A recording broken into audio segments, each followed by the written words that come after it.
Well, today I got a little exposure to kiteboarding, or snow kiting I should say. I've never done any type of kiting, boarding, skiing. It's a little scary. You think it's gonna pull you up in the air, but that's why you practice beforehand with the kite. Feels like it's pulling you out of your boots.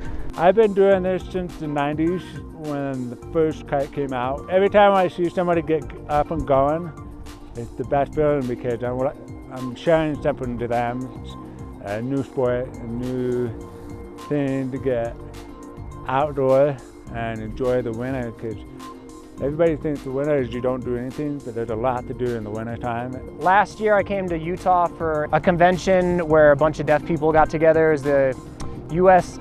Deaf Ski and Snowboard Association of America. We saw Jacob, we just started talking to him, and he said he was a local, and he said that he does a lot of snow kiting, and we were intrigued, and he offered to come take us out whenever we had the chance, and we were able to take him up on his offer.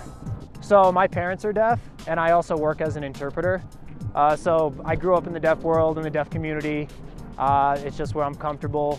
I go back and forth with my hearing friends and deaf friends, but at the end of the day, we're all human and we all just like to hang out and do what we like to do. My buddy Anthony lived in Washington. We did a job together and realized we both snowboard, so we ended up hitting the mountains hard that winter. And then we came to Utah together and met Jacob, and the rest is sort of history.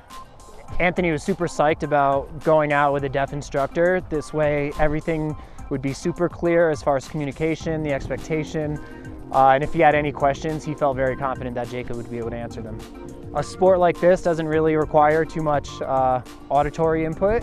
It's basically the feel for the wind and your board and the snow. So, Jacob he's deaf, but my God, he can rip on that board. So, and so can Anthony. Those guys both are awesome. When I'm out there in the fields, it feels like I'm in a Zen moment. There's really no words for it. I don't know if I'm flying, moving. I don't know. It's a different world. He's doing great. He's already had a good board skill. He's just got to get the feeling of the kite, so he just needs a day or two, and then he's going to be on his own and be able to kite. So. This is my second time on the snow. I just started 2 or 3 days ago. We were out here a little bit longer today, and I'm actually looking forward to going back out again.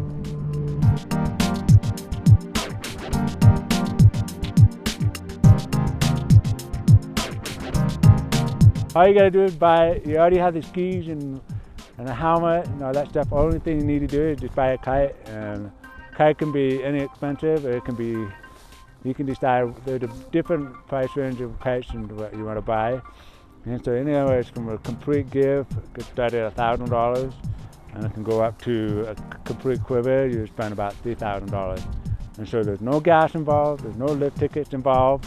All you need is your ski that you already use it to enjoy it, and a vehicle just to drive up to the spot, and then you go from there. All right, I'm ready to go.